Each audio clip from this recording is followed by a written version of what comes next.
Okay, next question. All right, this one is a little more controversial, but it's actually something I do think about, so I think it's a great question.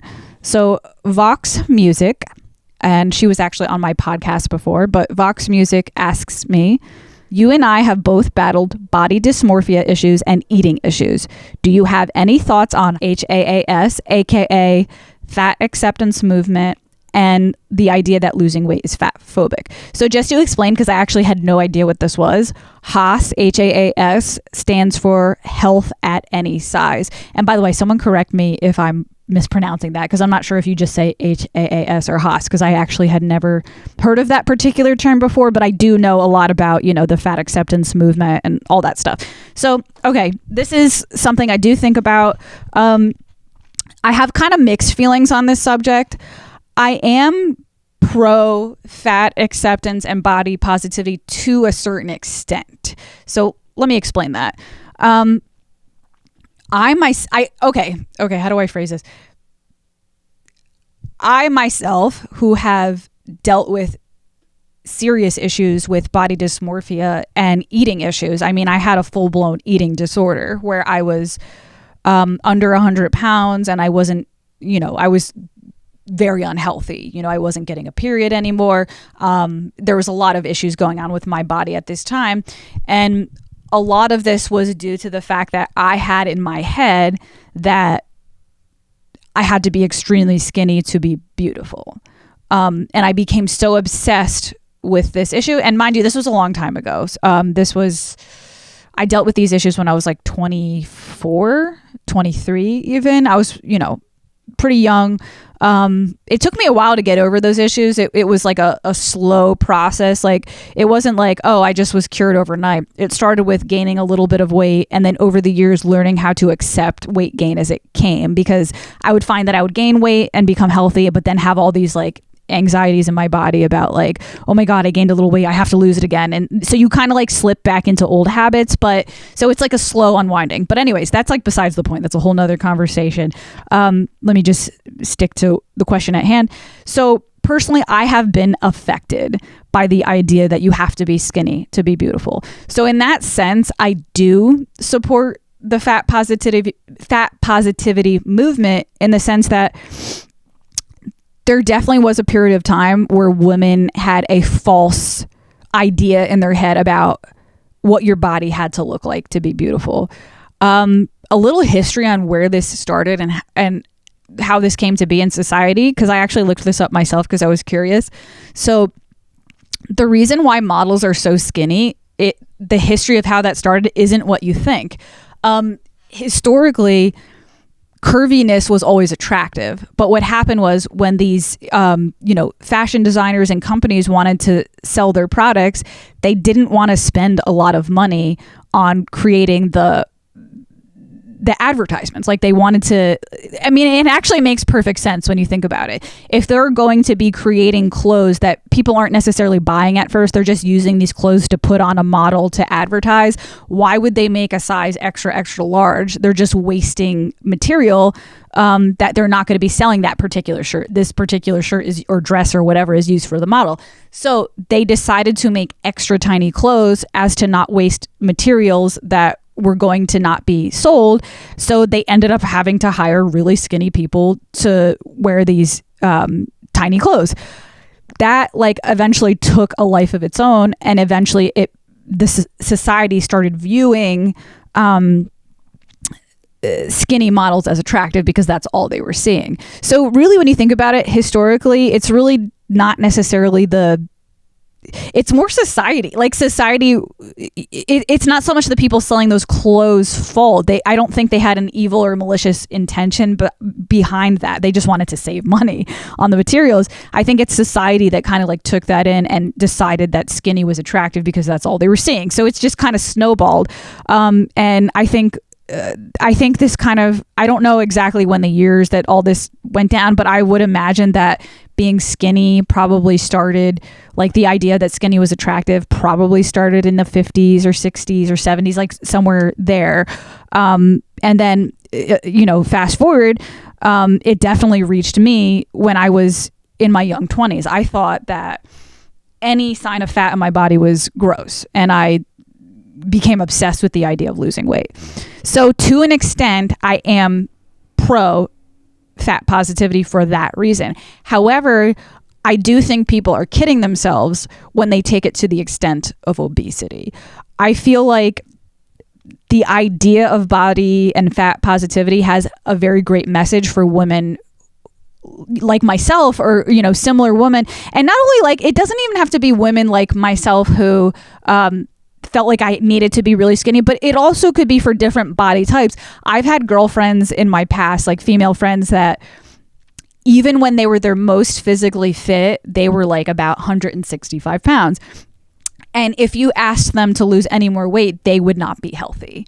So there are certain instances where women are being told lies, or not even being told lies, are told lies in their own brains about having to be 120 pounds or whatever to be beautiful.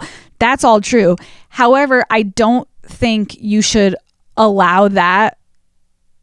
That should be reserved. That idea should be reserved for the people who need to hear it. You know what I mean? I don't think you should take that information and then say, well, if fat is beautiful, well, now I could become morbidly obese. I don't agree with that. I do feel like there is a certain point where there's too much fat on a body. And, you know, here's the thing. If you, for example, I have a pet, right? I have a cat. If I went to the doctor and the doctor was like, your cat is obese and he needs to lose weight, or he's going to have serious health risks. Well, I would be very irresponsible to not try to get him to lose weight for those reasons.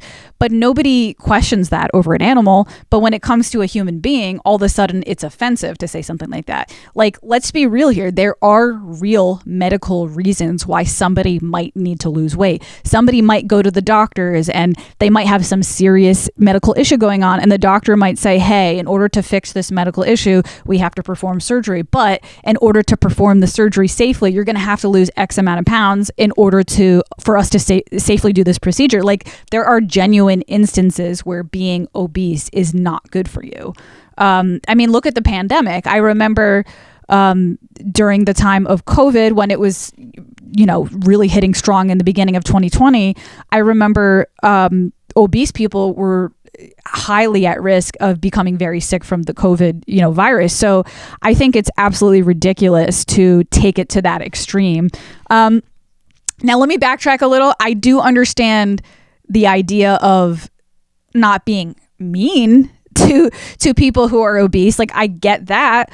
And I'm sure there may be some instances where, for whatever reason, somebody is obese and they are healthy. Like, they've done their blood work and they've done their testing, and it works for them. I'm sure there's, like, you know, anomalies to the situation. I get that. But I think overall, it's irresponsible to take the fat positivity movement and think that means it's okay to become obese. I don't agree with that. Again, I do think it's an important movement for women who feel like they need to be stick thin in order to be beautiful, or women who are naturally a little curvier, even at their healthiest, and they don't feel beautiful. So I think it's great for those reasons. I also want to add this too. I think it's a little... I don't know why the body positivity movement is also so focused on weight and not about overall other features. Like what about the fact that, okay, here's an ironic situation. There's a lot of, fat positivity models, plus size models out there that are doing their thing, and they're getting a lot of successful work. But I've noticed most of those models also happen to have a perfect face. So what about what's with the focus on weight? So what are you saying? You're saying if I'm fat, it's okay as long as I have a perfect face? That doesn't make sense to me either. So I think there also needs to be less of focus on weight and more of focus on your overall image. Body image is more than just your weight, by the way. For example, my nose. Okay. It took me a long time to, let me give you a side angle on this thing. It took me a long time to accept the fact that I had a bigger nose. And when I was younger, I was very insecure about it. And I thought about getting a nose job one day and all that stuff like that. And, it took me years to accept the fact that, hey, I don't have to have like a perfect sized nose to be beautiful. I don't know. I just feel like in society right now, women are doing so many things to their face. Like they're getting the eyebrows filled in. They're getting fake eyelash extensions. They're getting lip injections. Like they're getting Botox. And by the way, I've gotten Botox before, so I'm guilty of that. But I'm just saying, like the overall, there's just, what I'm saying is there's just like a lot of ironies in the beauty industry right now, because it's like, well, on one hand, fat is okay, but only if you have this like perfectly manicured face. Then if you have just an average face, it's not okay. So I don't know. I just think there's some weird things going on there. I hope that answers your question, just to kind of like recap everything I said. I do support the fat positivity. I do support the fat positivity movement to a certain extent, to a point where it's healthy. If you're healthy, I can't argue that, but don't kid yourself and become obese because you think that's beautiful. Do what's best for your body. You know what I mean? If you're obese and you're having health issues, no, that's not cool. You know what I mean? Oh, also, I didn't even answer the portion of the question that said, do you think it's fat phobic to lose weight? Absolutely not. I do think that like I said, there are instances where people need to lose weight. The first thing that comes to mind for me, for some reason, is the Adele thing. I remember a couple of years ago, there was this whole controversy that Adele, she had lost weight, and a bunch of her fans were angry at her. They're like, what the fuck? Like, you were representing, fat, women in America who felt like they can relate to you and they could feel special because you made it in this business and you weren't like the skinny girl. You know what I mean? I think that's ridiculous because people don't. I mean, she could have done it for vanity reasons, possibly, but nobody knows exactly why she lost weight.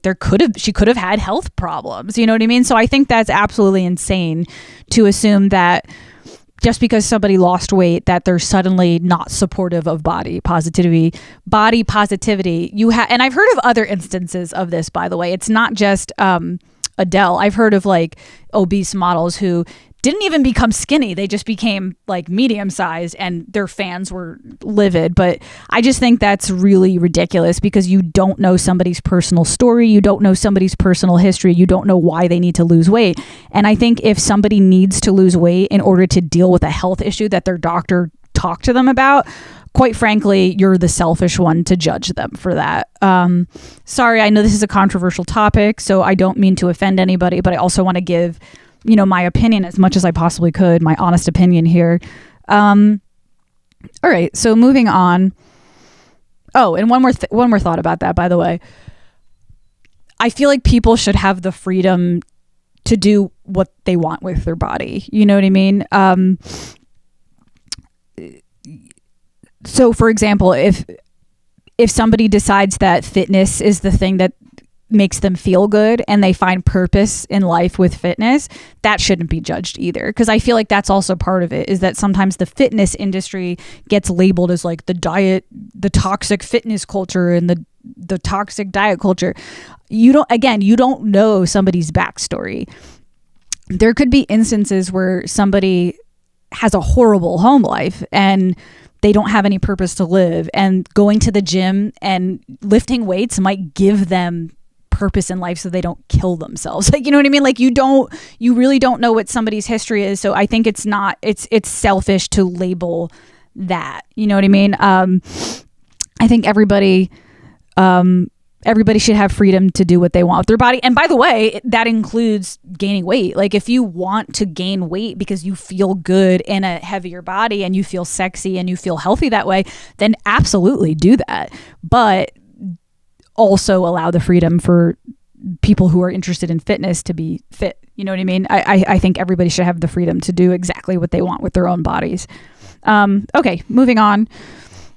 That one took a lot of time because that, is a more serious issue, I feel like.